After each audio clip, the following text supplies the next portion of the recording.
I love watching liberals talk about this without identifying what the problem is. Because at the end of the day, you just go back to, well, they're cheating because their system's design is better than ours. But they will never admit that because then they would have to take the L on capitalism. Because that's what it comes down to. I will say it's, not lost on me that virtually all of the liberals who used to say China is going to fail next year, China's collapse is imminent, all those liberals are now making, China is actually dominating us style videos.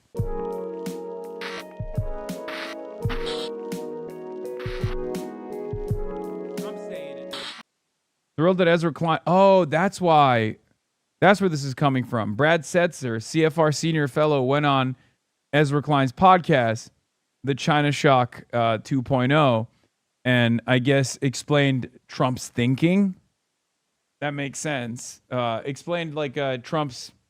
It's so funny. These guys all used to get mad at Donald Trump for taking this militant trade posture against China. And now every single one of these people are just like, no, Trump is actually not doing the wrong thing against China. It's actually a good idea. Yes, Trump does have a unique trade design, chatters. So there is thinking driving, there is something motivating Trump's decisions against China. It's just, it's a failure. It's just, it failed. That's the problem. Do you understand? I know it's fun to say Trump is thinking. Trump's thinking about burgers. Trump doesn't think. Yes, you're right. But there is definitely a different attitude with Trump's trade policy and trade posture against China versus the previous American trade policy with respect to China.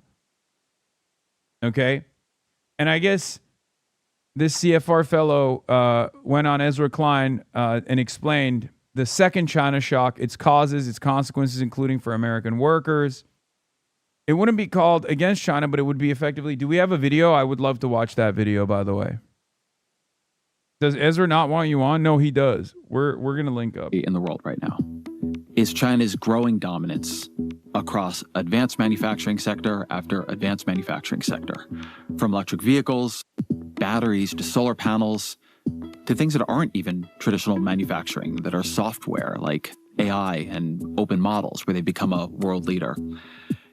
What is happening here is very different than what we call the first China shock, where China became a big exporter, but of things that were not that important to advanced economies, things that mattered maybe for particular communities, mattered for many, many jobs, but weren't the frontier of economic growth.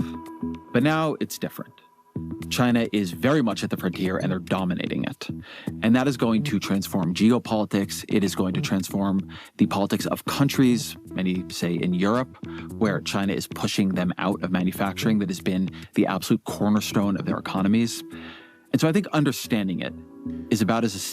Dude, Ezra Klein is, by my estimations, much more interested in movements on the left, even if it's to co-opt it, even if it's to liberalize it, it doesn't matter.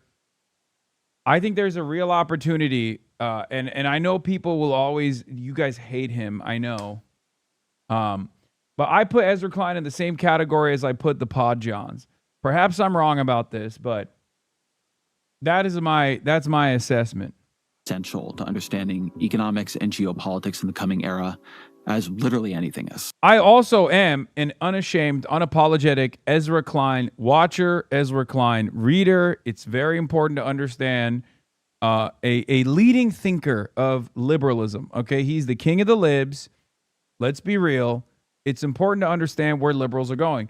We used to jokingly watch SNL every Sunday. Why did we watch it? Because we wanted to understand how liberals think, what liberals laugh at, what motivates liberals. He is the king of the liberal intelligentsia. And it's really important when the king of liberal intelligentsia turns around and says stuff like, Mamdani would be just like any other liberal mayor. He's not actually talking about Andrew Cuomo. He's saying other liberal mayors would do similar things, Mamdani. I disagree with him on that, but it doesn't matter. He's trying to take ownership over the left flank and then say, no, this is what liberalism as a big tent looks like. Okay? Brad Setzer is a person who follows this about as closely as anyone on Earth. He is a senior fellow at the Council of Foreign Relations. He has served in top trade roles and economic roles in the Biden and Obama administrations. And so I wanted to hear his perspective on it. He joins me now.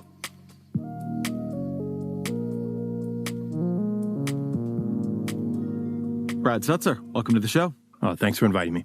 So you've been arguing that the world economy is going through a China shock 2.0. I mean, okay, right off the rip, I don't even disagree with this assessment. It is true. It is true. China is the domineering manufacturing power of the entire planet. It's the manufacturing hub of the entire planet.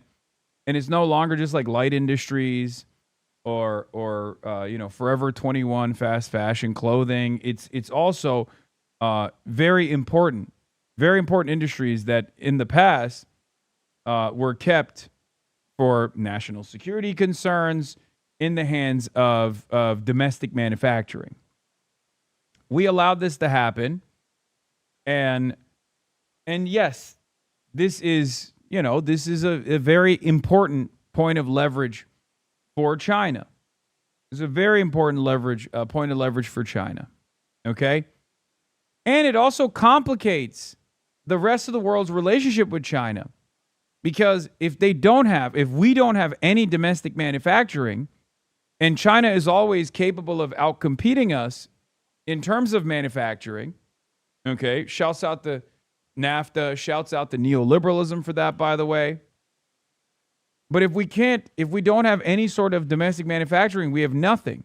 It's not even just like a national security problem at that point. It's a major issue overall. Okay? Because then we're just not producing anything. We don't have any jobs. So for people not familiar with this, what was China Shock 1.0? 2002. What happens is there's a big jump up in China's exports. And at the time, it's mostly in relatively low-end manufactured goods, furniture, household appliances, clothing. And I think there was a sense in the U.S. that these were not the industries of the future. And I think what the China Shock 1.0 academic literature shows is that even though these weren't the industries of the future, they were still employing a meaningful number of Americans, often in the South, often in the Midwest. And the China shock is how that impacted local, not national, local labor markets that had the most overlap with China.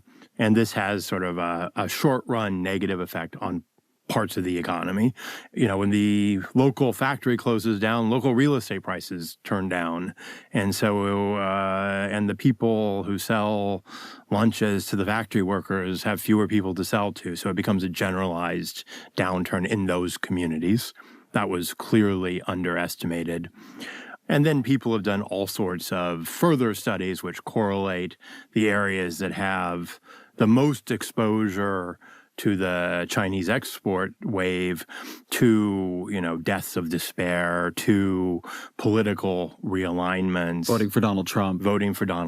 But the basic idea here is that you have a bunch of places in the Midwest and the South primarily that are manufacturing towns, that their factories are outsourced to China or the goods are outcompeted by China, and basically the community goes into sharp decline. Correct. And we never have a very good policy answer.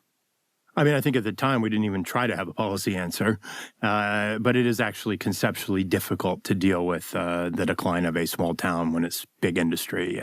Let's live in that debate for a minute. What is the argument about whether or not this rapidly accelerating level of trade with China is good or bad for America? Yes, I have a wig on. I have a toupee. I think the overarching view at the time was that China's integration into the global economy was more or less inevitable, and that the negotiated terms of entry into the WTO provided a reasonable framework for China's full integration into the global economy, that trade was fundamentally good, that there would be shifts across industries. People would leave their jobs and import competing parts of the economy, but generally move to exporting parts of the economy or into the services sector, and that we had a fairly flexible labor market. And by the way, integration would be a positive force for China's political development. It might lead to some forms of liberalism within China. It might moderate China's global ambitions. It would sort of the commerce would tame the dragon, so to speak. And the other dimension of the argument, as I've heard it and remember it, is if China wants to make cheap goods for Americans, people like low prices, they like low inflation. Like, why would we fight this gift? I mean, in particular, because the industries that were going to China were not the source of top, cutting edge technology at the time, not generating a lot of high wage jobs. So there was indeed a sense that, consumers would benefit and did benefit from cheap goods. And the adjustment would not threaten the core strengths of the American economy. I think that was the belief. I would put a little tiny asterisk around the cheap prices thing. Unambiguously, China's explosion of exports lowered the price of manufacturers. If you look at the overall evolution of consumer prices during this period, there's not much of a change. China's integration into the world economy led in huge amounts of investment, ended up putting a lot of upward pressure on commodity prices. So you see oil prices really take off during this period, and that's an offsetting change. So, you got to always look at both sides of the ledger. Yeah, so when you're going to Target or Walmart and you're buying clothes and toys, I mean, they really are cheaper. Oh, yeah. Like in real terms from when I was a kid. But you're saying that, what we're not seeing there is, the price of oil, the price of... It costs you more to fill up your car to get to Target. But once you got to Target, it was cheap. Okay, so China's shock, the reason we use this term is... It's so funny because, this was America's grand trade design because it benefited the goals of American capital. It benefited the short-term goals of American capital because labor is the most malleable aspect of production, and it's the only movable aspect of production. And therefore, the easiest way to reduce labor costs was to move it instead of engaging in suppression of unionization, which we were doing, right? Which American capital had never let up on. They were able to move it to an entirely separate, low-cost labor force altogether.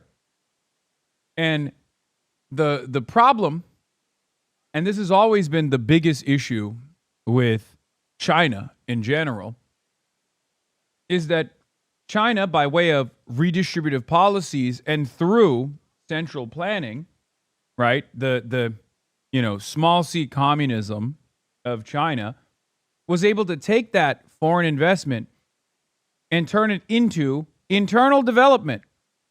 The issue with China is that China developed and became a competitive power and gained sovereignty, okay? Or always was invested in developing sovereignty for itself.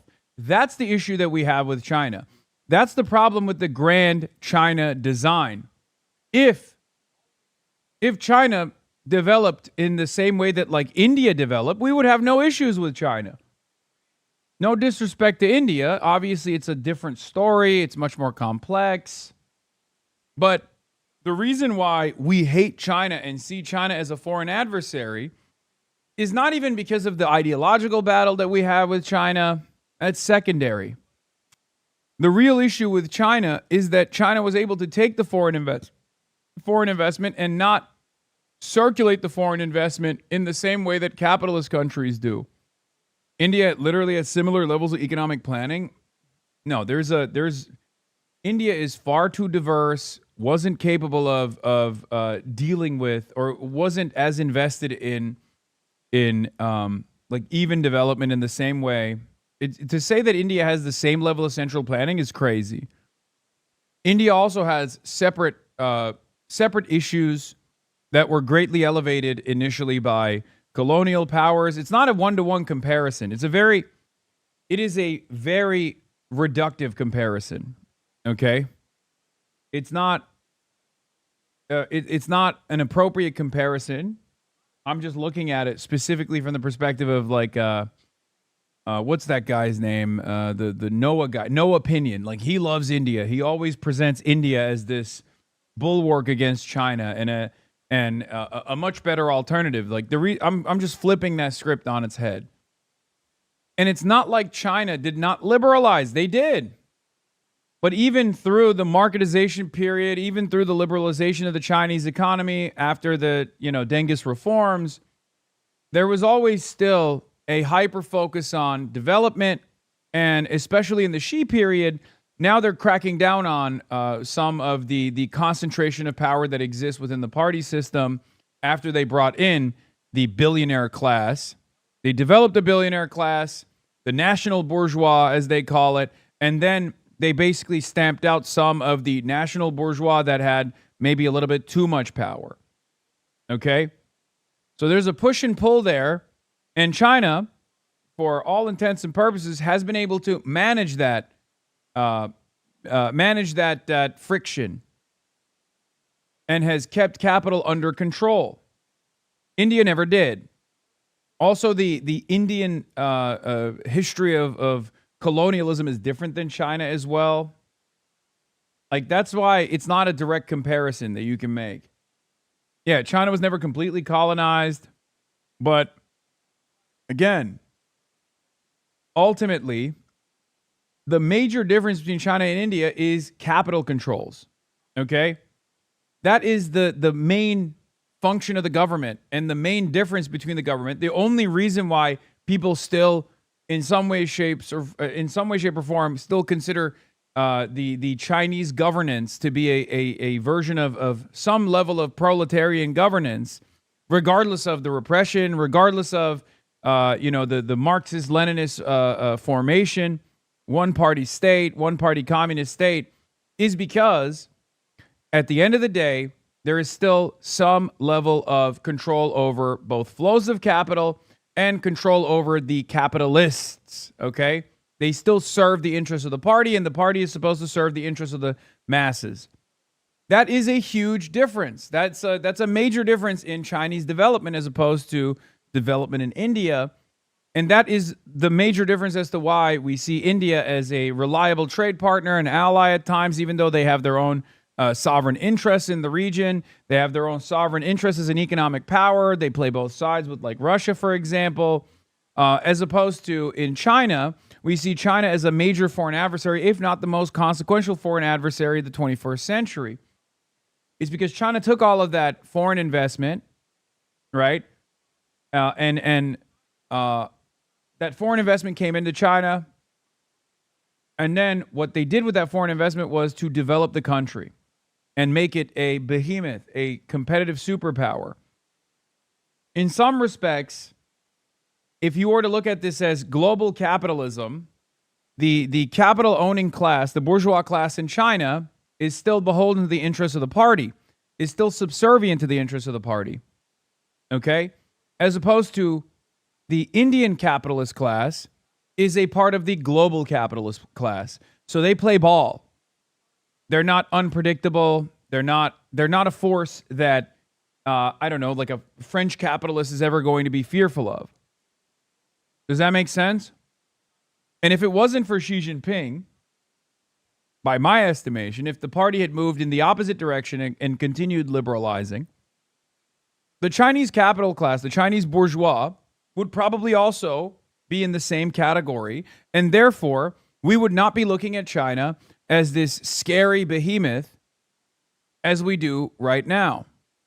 Because it's not just about improving the living standards of as many Chinese people as possible. It's also about whether or not our international capitalist class can look at the Chinese capital owning class and see them as allies.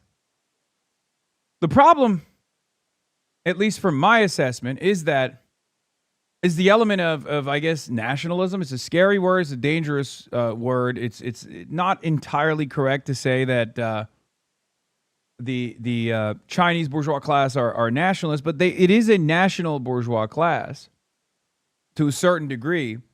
So is the connective tissue communism, or is the connective tissue there nationalism? That's where things get a little bit more tricky. But the reason why China was allowed into the World Trade Organization, the reason why China was allowed to participate in the global market, in the global markets as a regular force, as a regular manufacturing hub, initially was because of that liberalization. Because that liberalization created this major force within Chinese politics that was then brought into the party, right? Hu Jintao, and that these folks, the Chinese bourgeois, were now a part of the party apparatus, and they were gaining a lot of power within the party until Xi Jinping. That's why if you look back at China from the perspective of our capitalist media, from the perspective of our capital owning class, if you go back to like the 2000s, our media are super wealthy. They didn't see China as this like major threat at all. I mean, there were obviously nationalist elements in the country that did, because there are plenty of people who have been complaining about Chinese manufacturing for decades at this point. Initially, it was the left, and then it turned into somewhat of a right-wing position. Trade protectionism has moved from the left to a right-wing position at this point in some weird ways.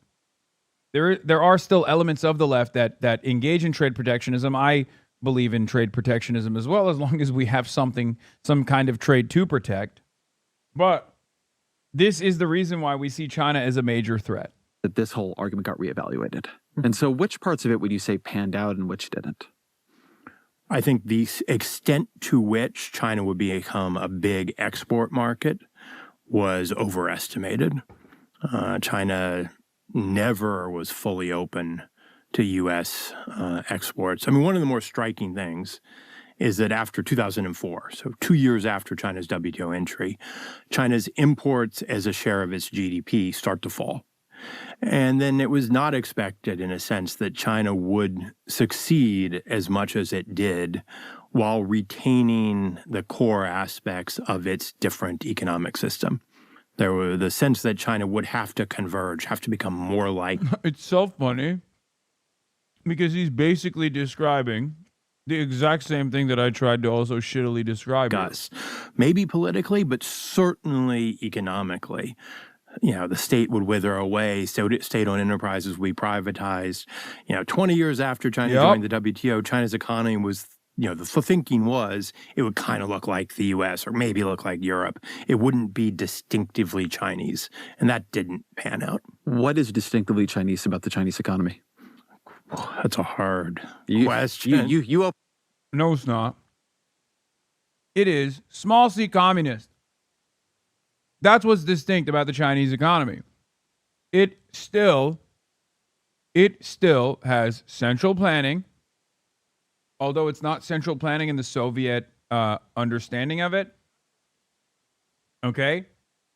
It's not centrally planned in the way that you would see as this like vulgar Soviet meta. It's not centrally planned in the way that the Cuban economy is centrally planned.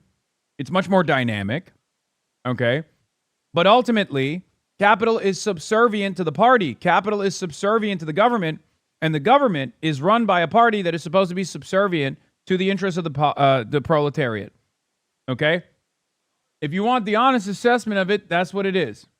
Cuba isn't centrally planned anymore. No, I'm not talking about Cuba now, brother. I'm talking about Cuba for the longest time Cuba for the longest time was literally the last remaining real Soviet-style economy on the planet, okay? Like down to rations, down to like the specific allotment of food that you could get. Like, that was a USSR-style economy. The Chinese economy is much more fluid, much more dynamic than that. However, as I like to say, China uses capitalism like a sleeve. Okay? If they have an iron fist, they put the sleeve of capitalism over that iron fist. Okay? Where ultimately there are strict controls. It's still a centrally planned economy. And the way that the central planned economy is designed is around control of capital flows. Okay? They still absolutely control which way they will pour money into. There's also obviously, yes, corporate accountability and things like that. But ultimately, they even allow some level of corruption or some level of exploitation as long as that means boosting trade, as long as that means improving the GDP. So they are just state capitalists. One could say all socialist formations run by communist governments have always been state capitalist. The whole point is it's a transitional socialist state. Open the door, man. Yeah, I did.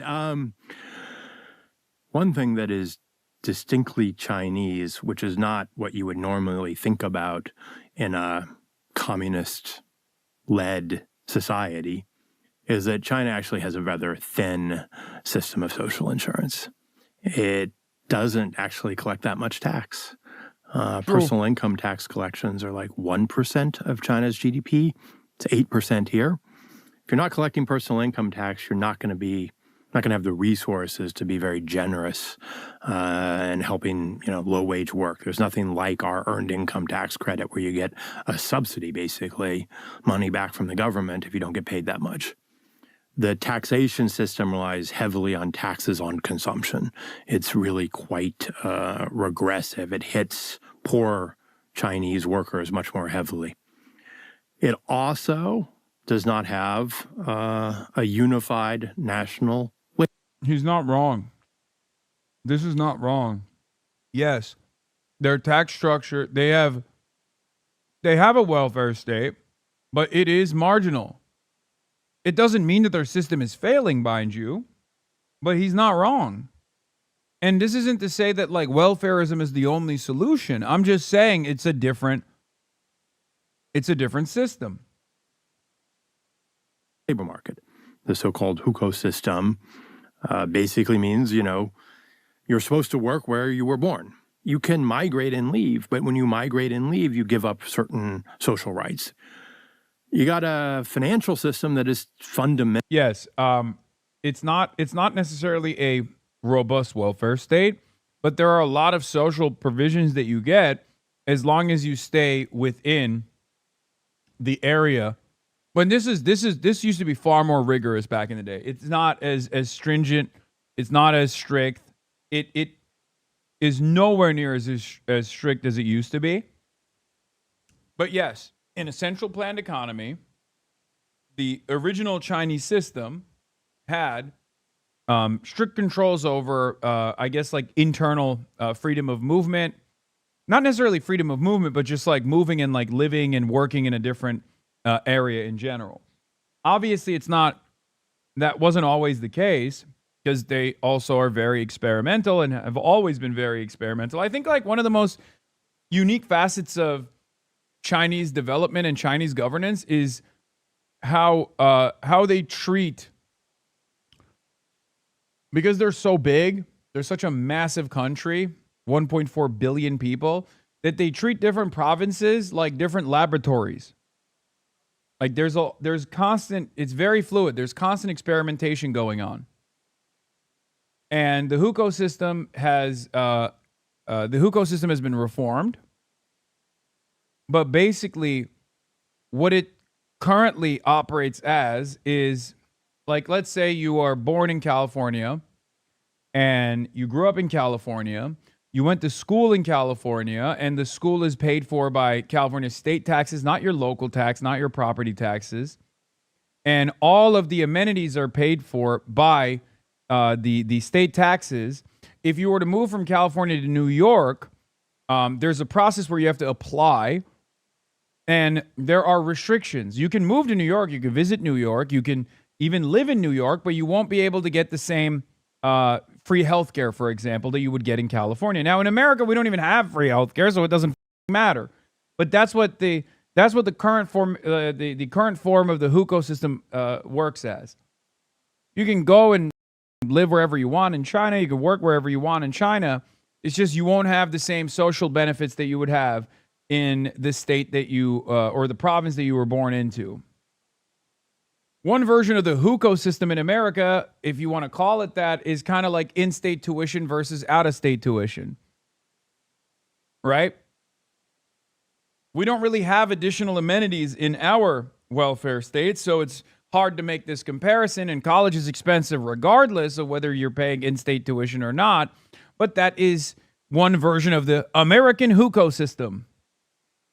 That's what's so fascinating about it, that Americans will be like, what the f***, that's crazy. They're just like, they'll kill you if you move away from your state. That's not the case. Mentally state-controlled, heavily banked. Not so much, like the Wall Street part of the Chinese economy exists, but it's much smaller. The old-fashioned put your money on deposit in a state bank, very much the dominant mode of savings, and then the state banks intermediate so they can direct credit towards the goals of the party, towards the goals of the government, sometimes under the direction of the local government, sometimes under the direction of the national government. The commanding heights of the Chinese economy are still primarily in the hands of centrally owned state-owned enterprises. So this is, why it's sometimes difficult to sell to China. You want to sell soybeans. Actually, you have to... But that's a state incentive, not a federal incentive. Why would China encourage people not to move? In keeping an industrial labor force in certain areas in the country by incentivizing them to stay at home? Like, what do you mean? Think about how cities develop. The hukou system has always been very porous anyway. Back in the day, people would just pay off a couple of officials and get their kids in a better school in another area, for example. My parents did that for me. Lol, the bride was just a couple hundred yuan.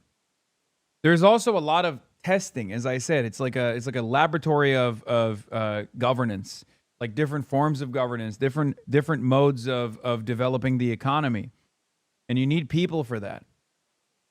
In the United States of America, there's like freedom of travel, but then again, we don't really have a functioning welfare state anyway, so people make those decisions on their own. Like, for example, you got Medi-Cal, but you could technically move to a state like Wisconsin where there's Badger Care, but it's much more restrictive than Medi-Cal, right? So technically, that's a version of the hukou system. If you're moving to Wisconsin, which is a lower cost site, a lower cost state in general, but all of a sudden, or you move to Texas where you're not paying income tax as you would in the state of California, but now you're paying much higher property taxes. So that's just that's like one version of, I guess, the upside down hukou system. Generally sell to the state oilseeds monopoly. You're not selling to an individual soybean crusher. Selling airplanes to China. You're selling to the big three state airlines who act as a coordinated block. Telecommunications, you're selling to three state-owned companies whose executives are picked by the party, who take direction centrally. And then on top of that, when the government sets a policy direction, say we want to have a semiconductor industry, ambitious provinces will say, well, we should be the province that builds up China's national champion. Here's an ambitious guy or girl. Looks like they got a good idea. Here's a whole bunch of money. We're going to subsidize your factory. Maybe we're going to take equity. We're going to make sure you get bank loans. And so a whole bunch of different firms spring up in that sector with support, and they start competing very intensely. So it's, a mix of state-directed and intensely competitive. I want to draw something out in that description, which I thought was great. Is it affected by family relations? Guys, no, it doesn't work that way anymore. You can't just you're not region locked in China any longer, okay? I'm talking about one of the most back in the day when the country was developing, it was far more restrictive. The hukou system itself now exists as as the way I explained it to you. Like you can go to a different province. You can work in a different province. Many people do. A lot of people do actually in China. Ironically enough, because of the youth unemployment crisis, many youths are actually going back to the rural countryside, which is developing at a much more rapid pace now, and trying to work factory jobs more than ever before. Another aspect of hukou is land rights for rural Chinese. Land reform gave land to rural farmers and the right to live in big cities without everyone piling in on one city. Yes. Because remember, through the growth period, post-revolution, through the growth period in China, even with Dengist reforms, before Dengist reforms, but certainly after Dengist reforms as well, there is rapid industrialization taking place. There's rapid urbanization taking place, but it's not even. They are always trying to get to even development, but of course it's not going to be even development because you have the countryside that's massive, right? And they're obviously always going to fall behind the major cities. So then, in an effort to make sure that the rural side, the countryside is also the rural side is also industrializing, or the rural side is also developing, they have to keep people there. You get social insurance when you work now. The hukou system isn't entirely defunct, but it's mostly been decoupled from social insurance. Yeah. How their economy is different. China has gotten a lot richer, and less of that wealth than you might have thought has gone into things like a universal healthcare system, a social insurance system for the elderly. America got richer. We built Social Security, Medicare, Medicaid, welfare, earned income tax credit, child tax credit. China's gotten richer because it has not allowed a lot of that, because also you have such power over the financial system. It has just been able to move much more of that money into subsidized. I love hearing liberals react in awe to the power of a centrally planned economy. Okay? Because, like, look, every economy on the planet is a mixed. Every economy on the planet is a mixed economy. Okay? There is some capitalist elements in everyone, and then there's socialist elements in every single one. Okay? Obviously, social democracy is still a capitalist formation because capital owners still get to make decisions decoupled from the rest of society, and sometimes actually capital owners make decisions that are antithetical to the needs or antagonistic to the needs of the working class in their countries. They don't have any sort of like national ambition. Okay? I guess the truest sense of capitalism would be something as decentralized as Somalia, or maybe I guess like the current formation in Argentina. But even then, it doesn't make a whole lot of sense. But there are obviously higher degrees of socialization in Nordic countries as opposed to the United States of America, but there's still some level of socialization. The problem is with China, we treat it like they're cheating. Why are they cheating? Well, because they have subsidies on steroids. They deploy state subsidies to make their production more competitive, to artificially reduce costs, to make sure that they have plentiful, cheap alternatives, much more cost-effective alternatives to whatever Europe is manufacturing. The other problem with China is that their cost-effective alternatives are now also better, technologically better than our domestic manufacturing. At least back in the day, when Chinese commodities were talked about, we were like, oh, it's cheap, it's just shitty. Like I remember, I was born in 1991, right? I'm old, I'm 35. But I remember like leading into the 2000s, the idea, the trend was that, Chinese goods are shitty. They're nowhere near as good as stuff made in Europe, right? A lot of Zoomers do not understand that was the outlook. Okay? That was the outlook. Nowadays, people don't say that no more. And it's ironic because, while, still some people believe that and it's wrong, what matters not is how people approach the subject. What matters is what the reality is. And if you look at business owners, for example, now American titans of industry will look to Chinese commodities and Chinese cars, like EV, for example, and they look at it in admiration. They say, like, if these cars were to come into the American market, they would destroy us. We'd never be able to sell another car again. That was Farley. What's his name? The CEO of Ford, who went to China, and his daily driver is a Chinese car, who straight up came back to America, the Ford CEO, and said, if Chinese vehicles were to enter the American market, we would never be able to sell another car ever again. Back in the day, they also used to say, oh, China is stealing our IP. He briefly mentioned this as well, right? That was a handshake agreement. It's not like American capital owners were oblivious to the fact that the Chinese manufacturers were also taking our IP, our patents, and recreating them, like cheaper alternatives to it. We knew, and we still know to this day. It's not like they're delusional. That was absolutely a handshake agreement from American capital. You get to manufacture our goods. We get to displace our labor.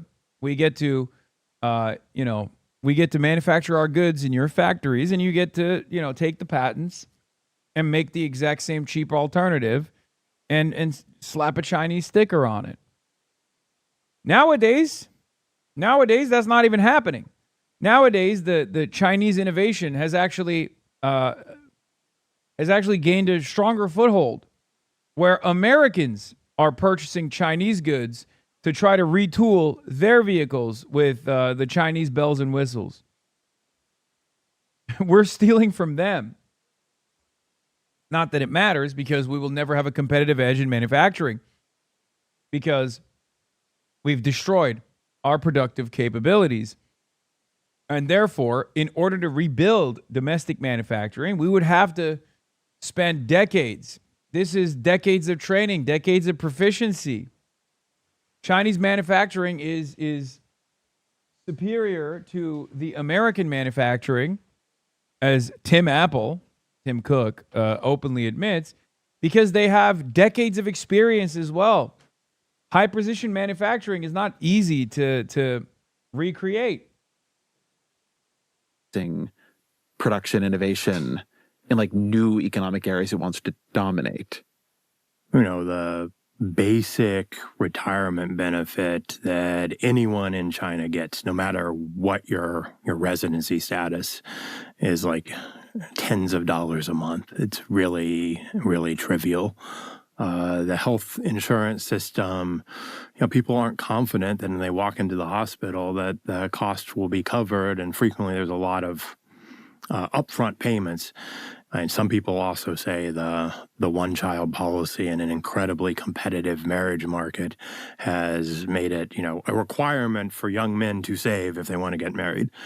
All this has produced an economy that just saves an incredible share of its national income, over 40% of GDP, uniquely high.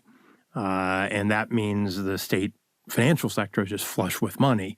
So part of it is that China has the capacity to direct investment through the state. Part of it is just it can finance out of its own. This is not entirely true as well. As far as the only aspect of this that's true is the savings side. He's not wrong about that. China is a saving nation.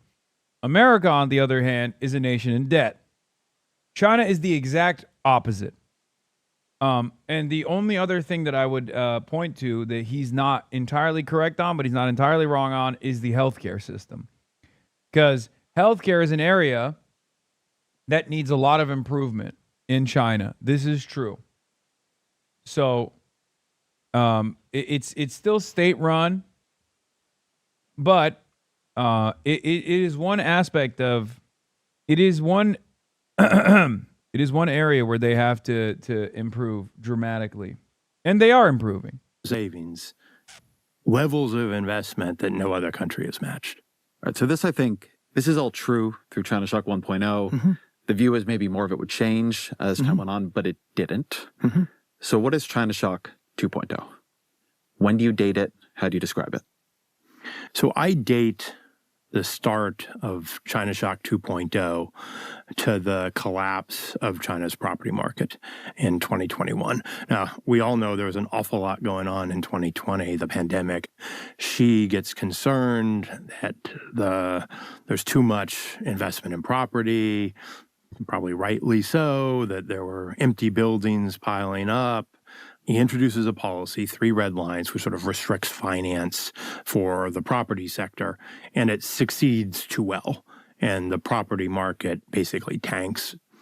And then in order to offset the economic impact of this fall, Xi more or less gives the banking system guidance to lend, to finance a new wave of manufacturing investment, and particularly manufacturing in more cutting-edge sectors. So electric vehicles being the leading example.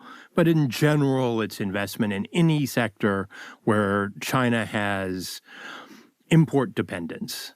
And for Xi, that's a vulnerability.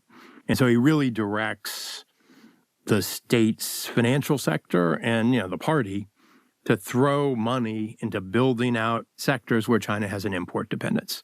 The effect is China moves back to growing on the back of net exports. China's domestic economy is growing 3-4%. So, you're getting 1.5 to 2 percentage points of growth from net exports. That's a lot of statistics, but what it basically means is China is exporting a ton of cars. China is supplying the entire world with batteries. China is now the leading exporter of tunnel boring machines. True. You name the category of machinery, China's exports are growing. It's no longer just consumer electronics. So China starts getting growth, big part of its growth, from an expanding trade surplus. Imports stop growing. This is, I think one of the key factors around the second China shock. Normally, you would say imports would grow with domestic demand. Chinese imports.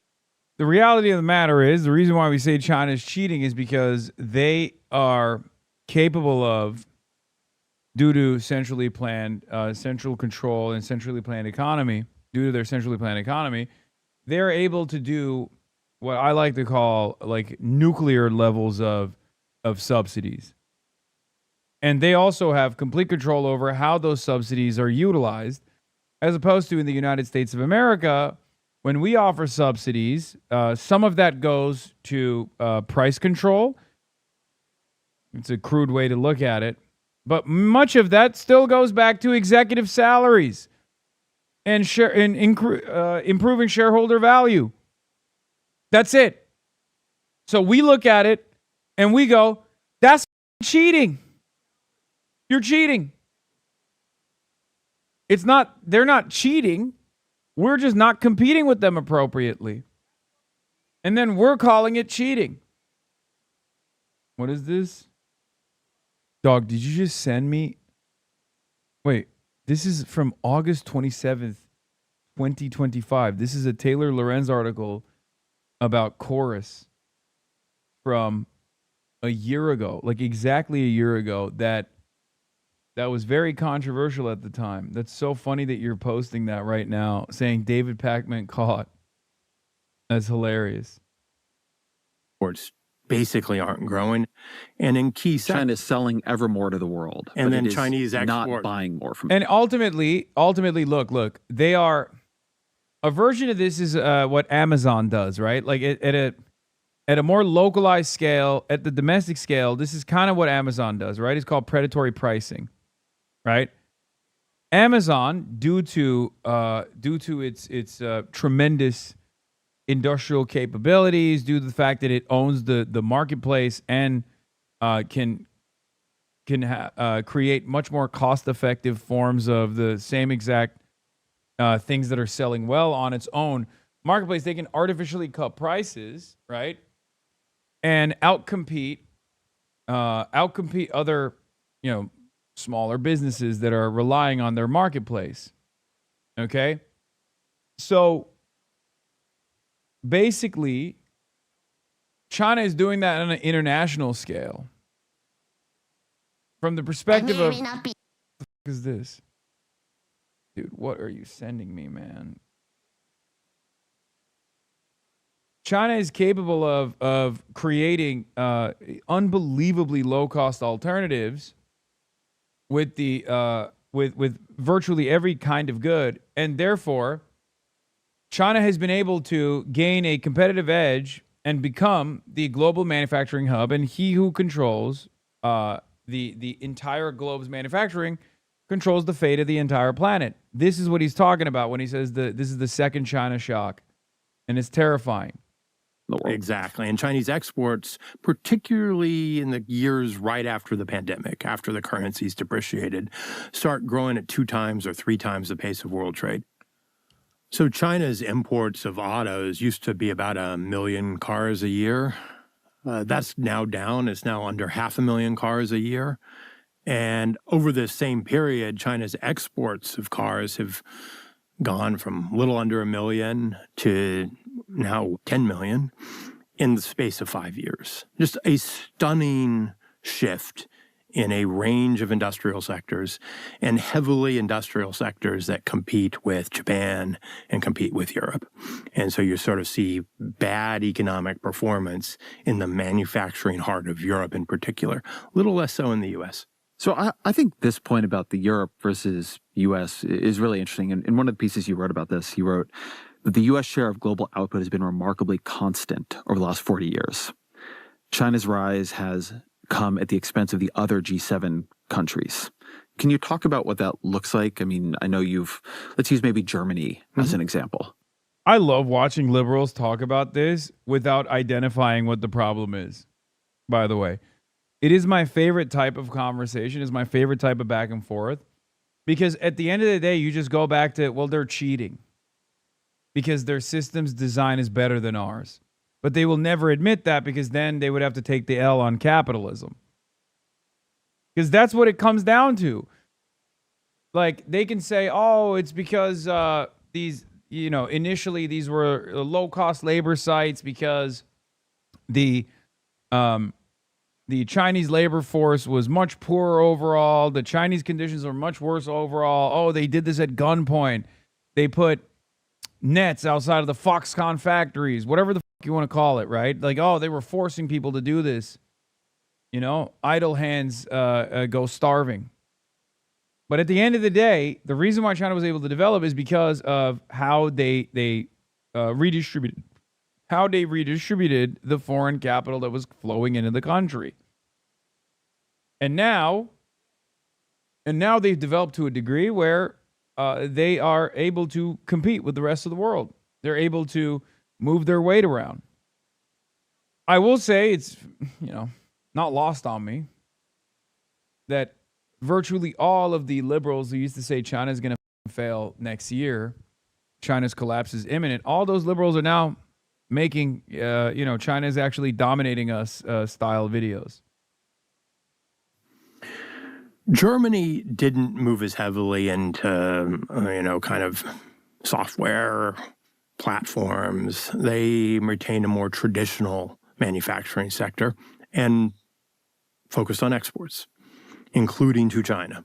So, Germany, after the global financial crisis, is exporting close to 3% of its GDP to China. Manufactured goods. That reflects the fact that Germany remained a very manufacturing-centric economy. The tunnel boring machines, the high-end sedans, a lot of fancy SUVs, also aircraft. The 320s made in Hamburg. All these industrial sectors tended to be industrial sectors which had a lot of overlap with China. And then you throw in the fact that the EV industry just took off in China. A lot of government support. And the German companies, they made their own efforts to make EVs in Europe, but those never took off globally. Like, the reason why I don't think it's an apt comparison with predatory pricing that Amazon does with respect to China competing with other countries around the planet is because Amazon is destroying mom and pop shops that have to rely on the Amazon marketplace. America is also a equivalent competitor to Amazon at that point, right? That's why the analogy doesn't fully work.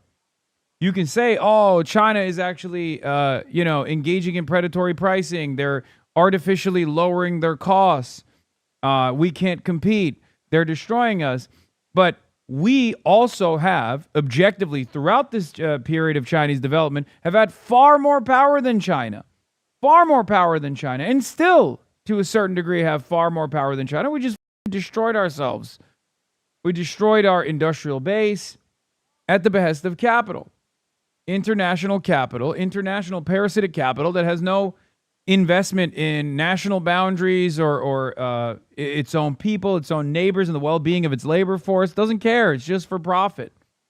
Yeah, the United States is not a mom and pop shop, and China is the Amazon. It's not a great comparison for that reason.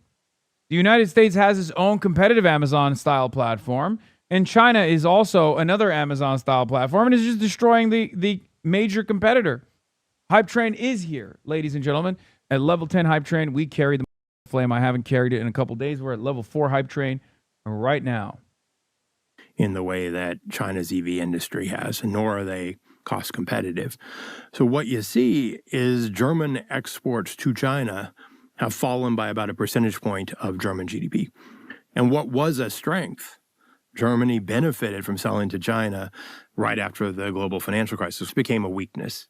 I want to focus in on another dimension of this. It's kind of inside the story you're telling, which is, so China Shock 1, it's lower on the value chain of manufactured goods. It's, clothes and consumer calculators and all these things that the story that was told was, we don't want these industries in the long run. What happens in the China Shock 2 is that China is starting to dominate industries on the technological frontier. I mean, you mentioned electric vehicles, you mentioned batteries, right? You could talk about solar panels. We could talk about, AI, where they're, basically neck and neck with us. How did they go from kind of low to mid-level manufacturing to the absolute frontier in batteries, solar, etc., that quickly? There was certainly something in the air in China around manufacturing. The critical mass was built up and the foundations were laid. And I think it's a complicated story. So if you think about... Honestly, this might be it for me. I'm tired of waiting around for Hasan. Like, I don't have anything better to do. Clearly, he doesn't respect our time. Why should we respect his? This is a mutual relationship as far as I'm concerned, but it's beginning to seem very one-sided. I think this is where I unfollow and unsub. 420 months, by the way. Thanks, everyone, but I can't take it anymore. Oh, God. We haven't seen copy pasta in the chat in a minute. You know what I mean? Paralyzed Pendant Plug. Thank you for the 25. Get the subs. Level 6 Hype Train. Ladies and gentlemen, at level 10, we will carry the freaking flame. Electric vehicles being one of the famous sectors. What do you need to make an electric vehicle? Well, you actually need to be able to make a car. It is, a smartphone mixed with a car. So how does China learn how to make cars, good cars? Well, a lot of foreign companies come in, and Ford and GM and VW all had to partner with generally Chinese state companies to produce in China. That was just the rule. And they didn't have really much of a choice because China had a 25% auto. Oh, I'm sorry. They didn't have much of a choice, you say? Well, there was one choice, which was to keep manufacturing at home. But no, our capital owners wanted to do everything in their power to depress wages. They wanted the cheap labor alternative that China offered. So they moved their manufacturing there. Sorry, but that's exactly what happened. That's exactly what took place. If you want to get mad at someone, get mad at capitalism. Get mad at the capital owners who made this decision. Why are we acting like capital owners these factories went to China at gunpoint? Like they were killing you if you don't go and move your factory to China and partner up with the government. No, it was part hubris and part greed. Okay? It was the greed of a low-cost labor alternative, and it was the hubris because they wanted to maximize profits. Again, like I said, labor, most malleable element of production. And it was part hubris, the hubris that these Chinese folk would never be able to make competitive products. Hubris, also known as racism, right? Oh, they're Chinese. They could never comprehend our brilliant Western minds. They would never, for years and years, they said, the Chinese products that they're making are dog shit. They're nowhere near as good as these superior Western quality products. Bro, some of us don't think it was very hubris. We literally lost our jobs. Dog, at what point do you think I'm making a sympathetic plea for the Warren Buffetts of the world here? Okay? Yes, I'm on your side on this story. Yes, that's what I'm describing. Unless you are a factory owner or a business owner, I'm not criticizing you. You're the worker. You lost your job. Industry moved away from your hometown. Here, I'll give you one example. Gary, Indiana. Gary, Indiana is a high black density town. Used to be a place where industry thrived. Gary, Indiana, factories closed down. Gary, Indiana is in a dire situation. Gary, Indiana, for the last 10 days has not had any electricity. Okay? United States of America. We're talking about the United States of America. There, for the last 10 days in Gary, Indiana, there has not been any electricity. Think about that. No power whatsoever. It's insane. We don't even talk about it in the news. That's what happened because the bosses wanted to ship manufacturing overseas because it was much more it was much more cost effective for them. They could justify sky high profits. And for years and years, consumers would in exchange for that would get cheaper consumer goods. And yes, Gary, Indiana, 85% black, which is why it's not being covered at all right now. Used to be a steel town, home to U.S. Steel's Gary Works, the largest steel mill complex in North America. That's Gary, Indiana. Now, it's devoid of power for 10 days, and it barely makes a blip on anybody's radar. Part of that is because it's experiencing abject poverty. Part of that is because it's very black. It's unfathomable. This is the wealthiest nation on the planet. That's why I say third world country with a Gucci belt. Big example. In 1979, GM domestically employed about 620,000 jobs. Now, GM employs about 150,000 employees worldwide. Wait, hubris was trying to make a joke? I thought you meant humorous and you ruined it. Wait, hubris means you think it's funny? What? No. Oh, I thought you misunderstood the word hubris, and that's why you were saying it. You were just making a joke and saying humorous. Got it. Tariff, like for a very, very, very long time. So in order to, if VW's on the other side of the tariff with a JV partner. You're talking about general outsourcing, but he's talking about how Chinese auto manufacturing, which he mentioned started with tariffs on imports in China that pushed those auto companies to manufacture. They're a good example of targeted tariffs. They're going to have a big cost advantage. So GM had to also jump the tariff. Toyota had to jump the tariff. Everybody does the JVs, joint ventures. And then you want your parts suppliers to come and produce high quality parts. So they come to China. Well, guess what? They probably, once they learn how to make parts in China, they are making parts at a much lower cost. Level 8 hype train. China's relatively cheap. And you're starting to use those never mind. parts Hype train died at level 7. And China, and then local competitors spring up. So China ends up having world-class automotive parts production well before its companies suddenly master EVs. At a certain point, and China was they liked the results of the joint venture, but they didn't completely like the fact that for a while, most of the Chinese market was being met by auto market was being met by joint venture output. The indigenous Chinese-owned companies were not all that competitive. There was a sense that the auto manufacturers who had a JV were fat and lazy because they were too happy producing through their JVs. So there was a sense that, okay, well, this sector was still a little too foreign dominated. And then there was a correct sense that, well, we should try to take advantage of the transition to EVs. So China, makes it a priority. When China makes something a priority, credit is available to local firms that want to enter the EV market. The state banking system gets mobilized. Local governments start throwing money at it. You get a lot of small companies springing up. China supports the development of an indigenous local battery industry. Then, Tesla's market entry is also viewed as significant. When Tesla enters, So all I'm getting from this is that China is an op to American labor on the same level, if not greater than capital. Wait, what? No. What do you mean?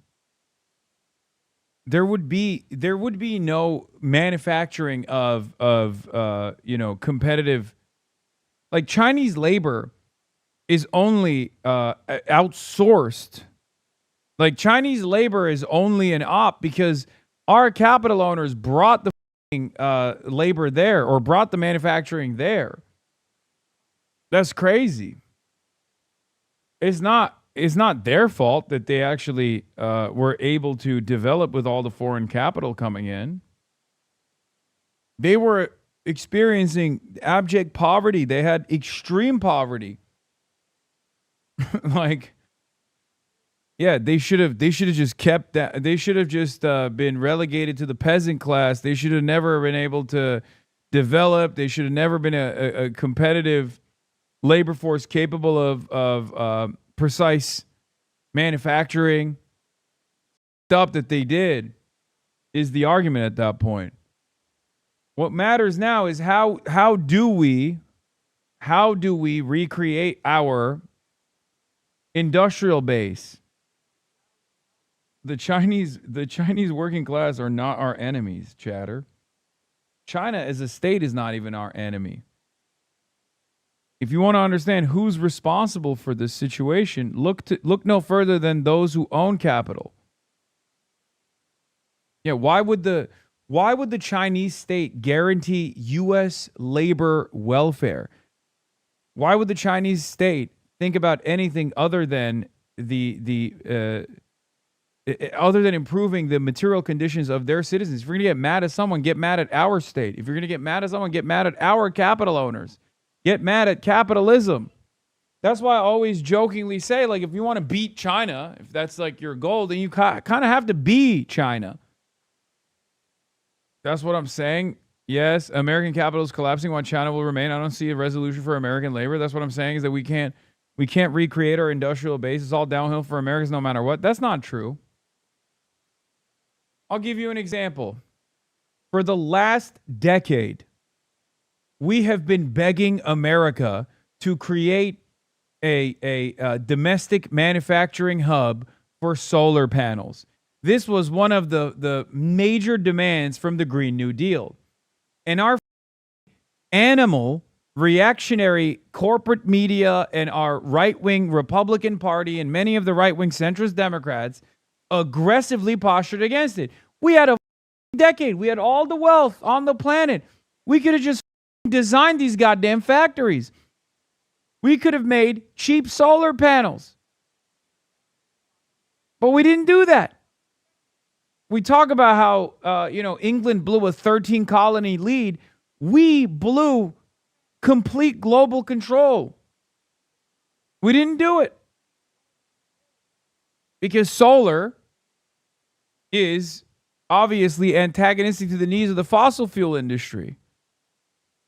So now we're heading down a climate disaster and also simultaneously have no foothold in the next generation of energy around the globe. Because at the end of the day, solar panels and renewable energy in general reduces reliance on fossil fuels. Our entire economy is also anchored around the petrodollar.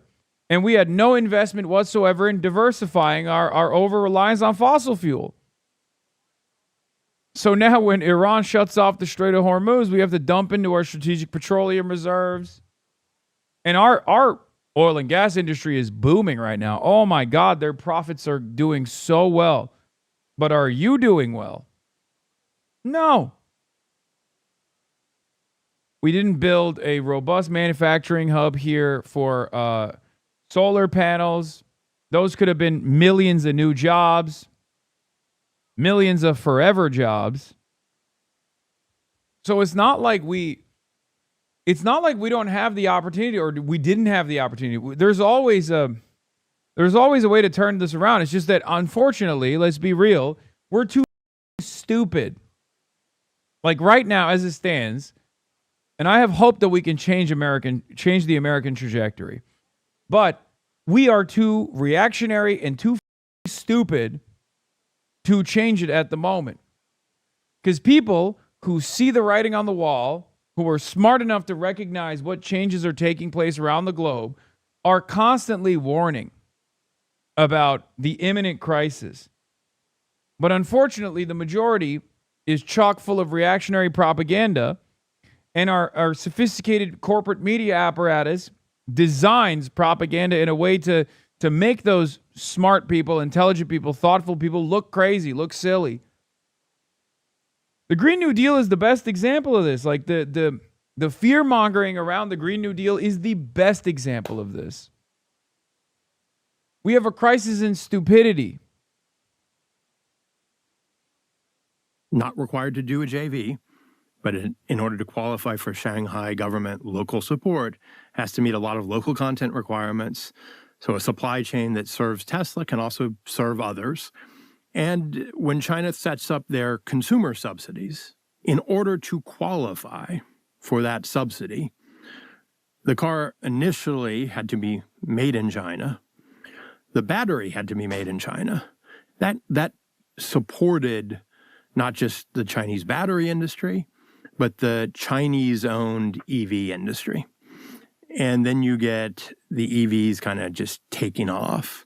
And so all of a sudden, you just get an explosion, which has been built on a foundation from the migration of Western parts makers, copying, emulation, and then an awful lot of industrial policy.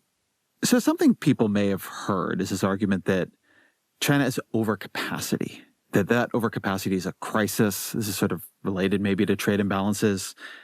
I don't think that makes a lot of intuitive sense. Like, why is it a problem if they produce more cars than they buy? So how would you describe what the overcapacity issue is? To me, the most coherent way of defining the concern about Chinese overcapacity is a set of sectors where China produces more than its domestic market can absorb, and where globally China's adding capacity in a sector that in aggregate already has more capacity than there is global demand. So in batteries, for example, China's ability to make batteries is a multiple of current global demand. So there's just no scope for anyone else to enter the market. I think the concern in a sector like autos, where there is overcapacity globally, there are more auto factories in Europe and in the US with capacity than there is demand. So many factories are operating at low levels of capacity or being underused. And there's overcapacity in China. A lot of Chinese factories are not being fully used. And China is adding to its capacity.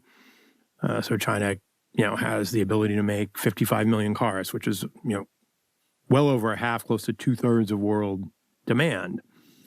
And that is growing. And so China's expansion necessarily means the exit of capacity elsewhere when there's already spare capacity. Now, you can say that's just the operation of a market. New entrants going to displace old capacity.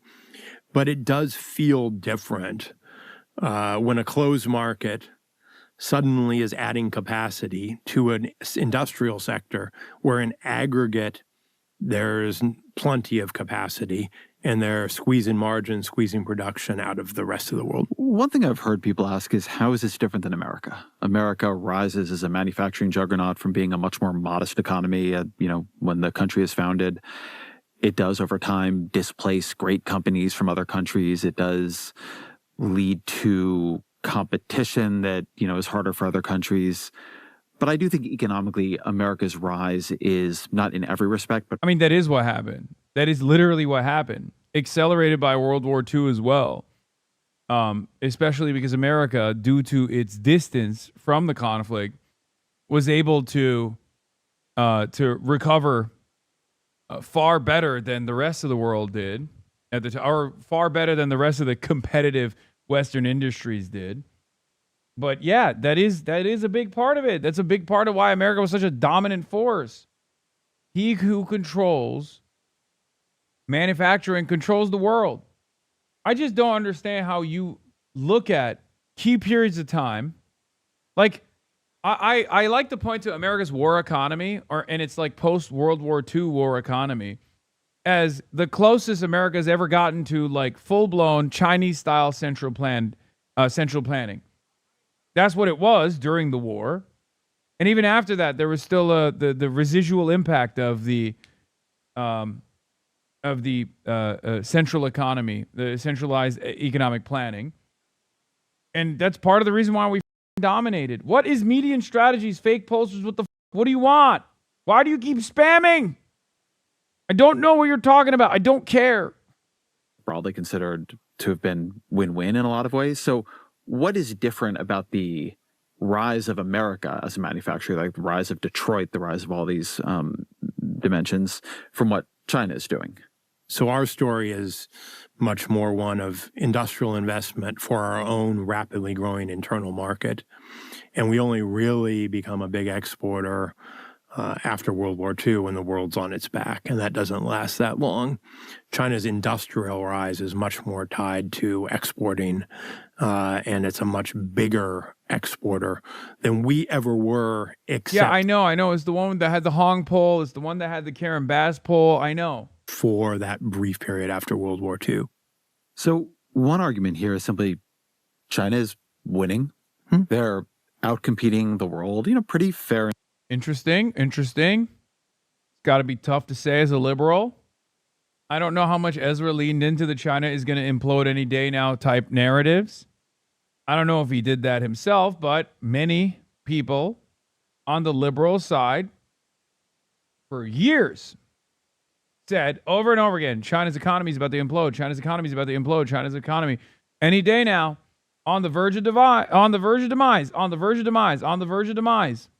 Remember? What did we say? That's not the case. What did they say when we said that's not the case? Oh, you just love eating China's dick. Oh, you're a communist. You love Mao Zedong. You're wrong. And you will see, filthy commie. Enjoy your tofu dreg housing in ghost cities and sewer lard based food substitutes. Enjoy it. And square here. And if the world doesn't like it, it needs to build better cars, build cheaper solar panels, create stronger supply chains. All this talk of China shocks and a China problem. Not sewer lard, gutter oil, whatever. It's just kind of a way to whine and keep China down. And that there's no problem here. Like, it would be great to have cheap Chinese electric vehicles. It's good for the world and the climate transition to have cheap Chinese solar panels. How do you take that argument? Look, if your only goal is maximizing benefits to consumers in the short run, you should certainly import Chinese EVs, Chinese solar. Why not? Open economics say buy from whoever is cheaper, and then the competition will raise everyone else up. I think that misses a few things. One, it misses the shock that happens to our economies if traditional, even like traditional but still kind of cutting edge sectors disappear. China could supply out of capacity that it has already built the entire European auto market. All of it. 10 million cars. No problem. That's just giant compared to the global market. If an industry suddenly goes away, you have all the China Shock 1.0 type effects. Communities that grew up around building cars will just kind of disappear. Now, in the China Shock 2.0, you're not going to be moving to an export sector because no one's exporting to China. So you're going to move to necessarily a services sector. So you're going to become less focused on producing traded goods. Now, you might say, I mean, that already happened. So he's just basically saying America is going to be even more service sector oriented. Who cares? On the other hand, in Europe, an awful lot of research and development, an awful lot of innovation actually has emerged out of their automotive sector. So it's not clear these people are going to jump to a more innovative sector. They may jump to less innovative, less well-paid sectors. And in the interim, your economy is gonna suffer. And then I think there's a sense that people have discovered that supply chain dependence can be weaponized. China dominates magnets, rare earths. If you want those magnets, you want those rare earths, you better not tire off China. You better say nice things about China. You better not you better not do what Japan did and say you're going to come to Taiwan's defense if something were to happen. You kind of need to respect China.